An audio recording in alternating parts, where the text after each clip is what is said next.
Hello, Rockville. Welcome to Rockville's 11. It's the countdown news show where we give you the top 11 stories happening in the city. I'm your host, Bridget Breuer. Here are some of the stories we're counting down.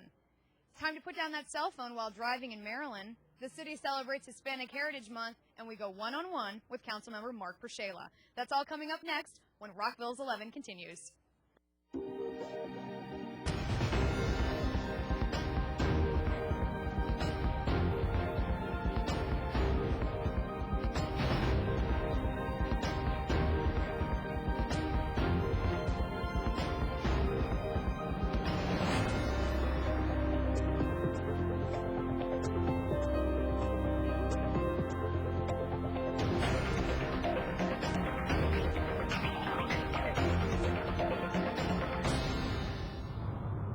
Done it before, held a cell phone while driving. It's dangerous, and now it's against the law. We had the chance to catch up with Chief of Police Terry Treshik to find out more for this On Patrol segment coming in at number 11. It's time to put down the cell phone while driving. Rockville Chief of Police Terry Treshik and his officers have seen too many incidents of distracted driving involving a cell phone. The texting, the actual phone itself, trying to dial a phone while you're driving, talking on a phone, being distracted, not keeping your eyes on the road, it's becoming a much more common occurrence, and frankly, it's causing more accidents out there. First, texting was banned, but now even using a cell phone can be a violation. I think a very important law that's coming into effect on October 1st is the new one about handheld telephones, the portable cell phone, and the inability, the prohibition against using the cell phone while driving. It's really a law to go against distracted driving, and it's in concert with the texting law that's been in effect since October 1 of 2009. Under the new law, a driver caught using a handheld phone is subject to a $40 fine for the first offense and a $100 fine for subsequent offenses. Using a handheld phone while driving is a secondary offense in Maryland, meaning it can't be the only reason a police officer makes a traffic stop. There would have to be a primary cause for making the stop, such as speeding or failure to stop at a traffic signal. And what about those hands-free devices? Well, I think hands-free devices are out there, the Bluetooth, and a lot of cars are coming with the total hands-free. It's better than having the phone up to your ear, but frankly, it's a distraction to you.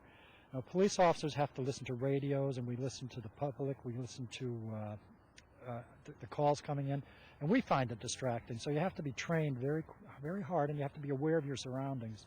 So hands-free is better than having it up to your ear, but the best is not using it at all in the car. So how will officers enforce the law? Well, frankly, it is. It's a very difficult law to enforce, and I think the best part of it is that it's a law that we can talk to the public, give some outreach, communication, information about the dangers of doing this, and that there is some teeth behind the law for the people that don't want to do this.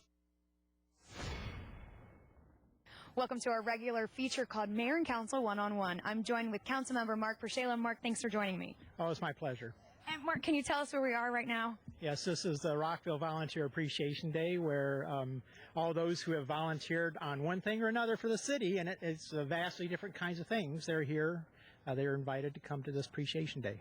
Why is it important that the city throws a party for its volunteers? Well, we really do need to show appreciation because these people put in their time, give us their expertise, their opinions. We ask them to do things, task force and figure out, that park situation, whatever, and that's, they're giving of themselves, their time and their money sometimes. And you started off as a volunteer in the city before you became a council member. Can you give us a little rundown of what your volunteering has entailed? Yes, I started out as a block captain in the College Garden Civic Association, and after several years of that, I was a secretary for 2 years, then president for 4 years. I did a year as president of Town Center Action Team, so all that came before I came on the council. And what would you say to someone, Mark, who is interested in getting involved but maybe doesn't know really what to do? Well, there's really, I think, a couple big ways to volunteer in the city, and one is through the neighborhoods, and that's the path I chose. But then there's boards and commissions, and we have approximately 15 of those, 160 or so people on all sorts of subject matter. So there's ways, and but then we also have other volunteers, people who are members of the PTA, or they run scout troops, or they're in their house of worship, different ways of volunteering. Judging on the number of participants here at the party, it looks like we have a pretty robust volunteer kind of group here in the city. Well, literally there are hundreds, and this will attract maybe a half of them, so you're not even seeing the full body. I mean, people are working, they're on vacation, whatever, or have other conflicts. So you're seeing a slice of it, but not all of it. We had the chance to catch up with a couple of the volunteers at the party, and they weren't surprised at the turnout. Well, you'll see this every year. In fact, I think there are probably more people here than I've seen in previous years. But that's very good because everybody brings a little bit of expertise, and they're willing to share it with other people. Serving on the Senior Commission is among Rockville resident Audrey Beck's many volunteer activities. I feel privileged to be part of these volunteer activities, and knowing that I contribute a lot and I get a lot back. Throughout my life, I've had a lot of people help me out, from childhood onwards, and sometimes it's got that little extra boost, and this is a way of giving back. And in addition to that, making the community better, you do realize your personal gains out of it. You certainly meet people. You meet other points of view. You learn, you stretch yourself. Sometimes you change your mind. And I think all these things are good growing things.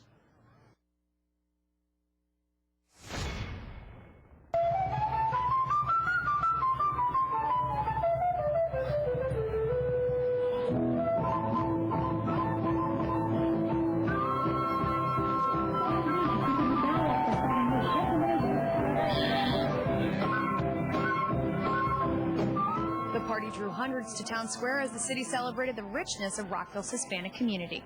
This is the celebration of the Hispanic Heritage Month, and this is the first time that the city is putting this event together to celebrate Hispanic heritage in the city of Rockville, and to also celebrate all the wonderful things that the Hispanic community is doing to build the city and to make it to be the place that everyone wants to live, and a special place to work and to grow and to have a family.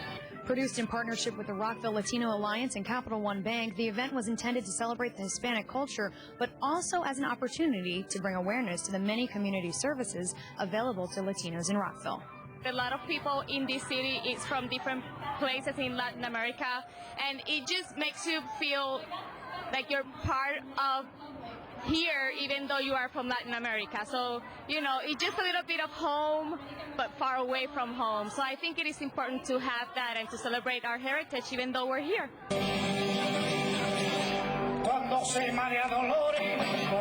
Spread the culture of each South American countries with the richest costume and dances, and it's just to show the American people all this richest culture that we have. To learn more about Rockville City Services and how to get involved, go to the city's website at rockvillemd.gov and click on Neighborhood Resources.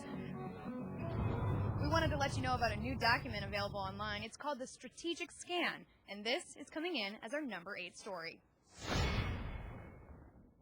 The Strategic Scan is a biannual overview of current demographic, economic, and social conditions, as well as past and projected trends. In order for the city to act strategically, having a good understanding of current and projected demographics is helpful. Here are a couple of highlights from the website.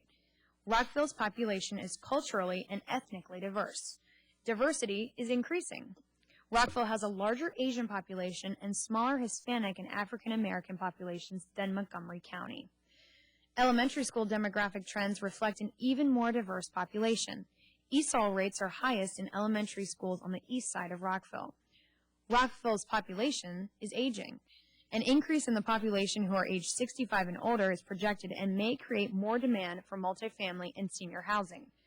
Projections indicate that Rockville will add more than 10,000 households over the next 30 years, or an average increase of about 340 households per year. Average household size has been declining in Rockville for half a century, and at 2.55 persons per household is currently smaller than Montgomery County and national averages. The Strategic Scan is a source of data for the citywide comprehensive master plan, which is undergoing revision in accordance with state law. The comprehensive master plan provides input to development decisions and is a guide for planning capital improvements and municipal services. To learn more about the Strategic Scan, go online to rockvillemd.gov and search Strategic Scan. The Twinbrook Community Rec Center is known as a place for families to have fun, learn, and to be welcomed no matter where you come from. We had the chance to take a look at the Rec Center and some of its programs, and this is coming in as our number 7 story. Mine. Welcome. Welcome. Welcome. Приветствую. Welcome. Bienvenido. Welcome to Twinbrook Community Rec Center. It's a special place in Rockville and one that prides itself on its diverse patrons. Supervisor Kelly Day Terry recognizes the value in embracing all cultures in the community. We have kids from South America, Europe, Asia. We embrace everyone that comes in, and it's a great opportunity for other children and for the staff to learn about different cultures. Director of the Twinbrook After School Adventure Program, Wanda Evans-Moore, appreciates how everyone in her program brings something different to the table. There are things that I've learned with them, different words in the different languages that I've learned. I'm still practicing, but it's something that's new to me. I'm learning, they're learning. Evans-Moore recognizes the importance in understanding the diversity of her kids when considering programming. It's very important because the neighborhood, the areas have different ethnic backgrounds. So when you're coming here and they're speaking to different languages and listening to different languages, they're learning it as well. So that's what we're here to do, to help everybody kind of podge together and have a great time here at our after-school program. And the kids are fans of the program, too. Pretty good. Very good. I mean, we get to play outside. We get to make, we've made salt dough. We've made mini people. That's all. I mean, it's pretty fun. And what do you think about the fact that there's so many different nationalities in Twinbrook? Is that a good thing? It should be a good thing. Everyone's the same. Nah, it's not going to be so good. I think it's like welcoming people from all over the world, schools, giving them lots of fun and time. It's just really fun to play games and just learn things, and it's just really fun. And it seems like there's a lot of kids here from all sorts of backgrounds. What do you think about that? That's actually fun and cool to meet all other friends from different places and different countries.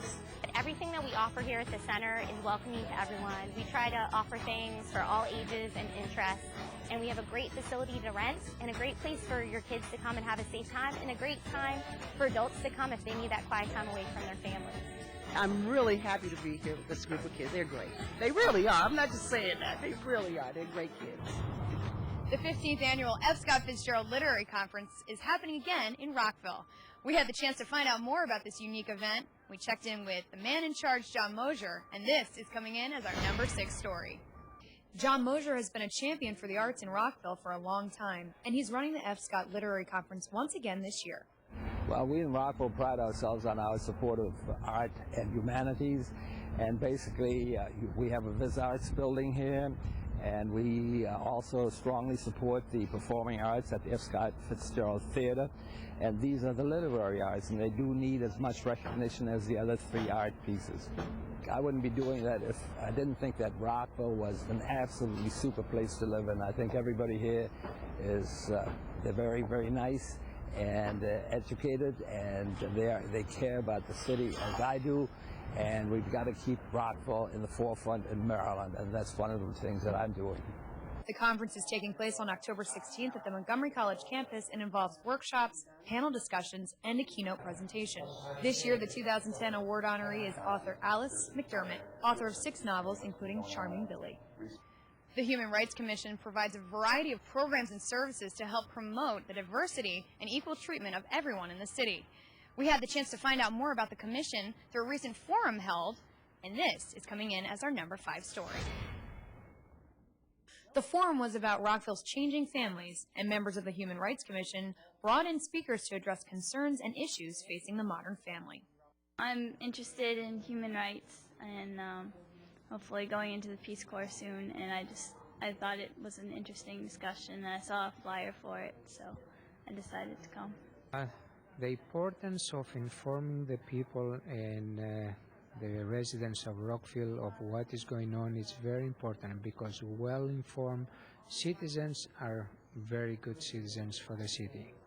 So for us, by holding this kind of forums, brings the people together from different layers of the society, so we can openly discuss, what is going on, looking for a solution, and come with with suggestions. Janet Kelly is the staff liaison to the commission and recognizes how important it is to reach out to the community through forums such as this. Well, tonight we're hoping that the forum will be an opportunity for the community to come together, have some dialogue about the changes that are occurring in the families that are here in Rockville and around the surrounding areas, and to give everybody an idea that even though your family might not be the same as someone else's, you may be experiencing some of the same challenges, and also to find out what may be some of the different challenges that might be people might be experiencing all around the issues of human rights. Lieutenant Governor Anthony Brown stopped by Rockville recently to talk about the state's Healthiest Maryland initiative, and this is coming in as our number 4 story. Rockville signed on to the state's Healthiest Maryland initiative recently, and the Lieutenant Governor was on hand to talk about why it's important for businesses to take the health of their employees seriously. Well, the Healthiest Maryland initiative, the first component focuses on businesses. And certainly the city of Rockville is home to many vibrant businesses, large and small, employers who are also committed to their employees. And Healthy Maryland Business Initiative is about businesses willing to adopt programs that contribute to the improvement of the overall health of their workforce. So Rockville was a great place to do it. We're glad to be here today with the mayor and some of her colleagues on the city council. We've got some great Montgomery County-based companies in Marriott and Kaiser and Adventist Healthcare all participating. Our goal is to recruit 75. We've already surpassed. We now have 85, reaching 100 businesses in Maryland willing to participate. Marylanders spend so much time on the job that it's important that businesses step up and do what they can do to promote a healthier Maryland, and that's what today's announcement was about. Well, I'm sure there's lots of reasons he's come here, but I have to hope it's because Rockville has such a wonderful program in wellness and healthy issues for the staff and for the citizens. I mean, we have a park and recreation program that is filled with all sorts of suggestions for how to improve your health. And if you go to the senior center, you're going to find out very quickly, get in those classes, do a little soft aerobics if you can't do anything else. One of the most popular seems to be Tai Chi lately. And I know that you can't get enough classes in it because the instructors are overloaded. I talk to a couple of them often, and they can't do it. They have so many seniors that want this program. So it's a nice way in which Rockville can one more time strengthen its commitment to healthy Maryland. That was terrific. We're here to celebrate the Healthiest Maryland, which is the governor's initiative, and the lieutenant governor was right here in Rockville Town Square to help launch it. It's a wonderful initiative. It promotes wellness. Of course, that's something that's very important to us in Rockville. We have great programs for our Rockville employees, as well as to our recreation department. Lots of good wellness programs just for all Rockvillians. So wonderful to be here to help launch this initiative. I think it's wonderful and a special day with the weather today. I walked myself over because it was so nice and starting to get fall, so hopefully a lot more people will be out walking around in the cooler weather. It's been a hot summer, but this is good for people who like to get out and about. So. Why is it important that the city actually focuses on its nearly 500 employees, that wellness is a priority? Actually, as the Lieutenant Governor said, it starts with your employees, and if people are healthy and happy, then I think it translates into better working productivity and working conditions and whatnot. And so I really think it's wonderful that Rockville has, for quite a while, not just starting with this initiative, but Rockville has had a wellness program. We encourage our employees to take part in things on a daily basis, get up and walk around, take off for lunch and do a run or a swim. I know several employees go over to the pool and swim at lunch. So I think it's wonderful that we promote our mental and physical health as well. Now for an update on Reggaeton Golf Course, and this is coming in as our number 3 story. The mayor and council voted unanimously at their September 20th meeting to use more than $2 million in reserve funding from fiscal year 2010 to cover the existing $1.7 million deficit at Reggaeton Municipal Golf Course, and to cover its projected $674,000 debt in FY11. They also voted 4-1 to move forward with a study from the National Golf Foundation that will outline options to improve management and operations and market the course. Staff expects to have a final report by mid-December. Councilmember Mark Bershela voted against the study, citing cost as a reason. Discussions about Redgate Golf Course and its ability to be self-supporting have been long-standing. The mayor and council heard a presentation on September 13th from the Redgate Advisory Group, the Redgate Golf Pro, and the Redgate Superintendent on the many benefits of the high-quality course and ideas for improving the course and its financial condition. They also held a work session on September 20th at which they decided to pay off the current and projected deficit through FY11. During the September 20th meeting, dozens of proponents of the course came out to speak in favor of keeping it. The course opened in 1974 and is a magnificently maintained and challenging course. For much of its history, the course was self-supporting, but since about 2002, it has accumulated a deficit of about $1.7 million, which is projected to grow to $5.8 million in the next 5 years. The mayor and council had 8 options that were outlined for discussion on September 20th. To read all of the details of discussion on Redgate Municipal Golf Course, go online to rockvillemd.gov/government/mayor and council and click on September 20th agenda. We wanted to update you on the budget process and tell you about 4 new surveys recently approved by the mayor and council, and this is coming in as our number 2 story. The surveys were developed based on requests from the mayor and council and the Finance and Budget Task Force. Some requests that were received included providing the mayor and council with more information during the process, displaying more options and choices, better articulating what is discretionary versus non-discretionary spending, and ensuring that the mayor and council are solely responsible for setting policy. Once the mayor and council have completed their survey, staff will compile the information for discussion at the November 8th mayor and council meeting. The kickoff to the FY12 budget process will begin with a preview of the FY12 operating funds on October 18th. Now for our quick hits, and this is coming in as our number 1 story. Longtime resident and community volunteer Carl Henn will be memorialized by the renaming of 2 Rockville mainstays. The Millennium Trail will be renamed the Carl Henn Rockville Millennium Trail, and the mayor and council also voted to rename the city's environmental award for outstanding individual achievement, the Carl Henn Outstanding Individual Environmental Achievement Award. A freak lightning strike this summer claimed the life of Henn, who was known as an avid biking enthusiast and a committed environmental advocate. Well, that does it for this edition of Rockville's 11. I'm your host, Bridget Breuer, and on behalf of the whole team here, thanks for watching.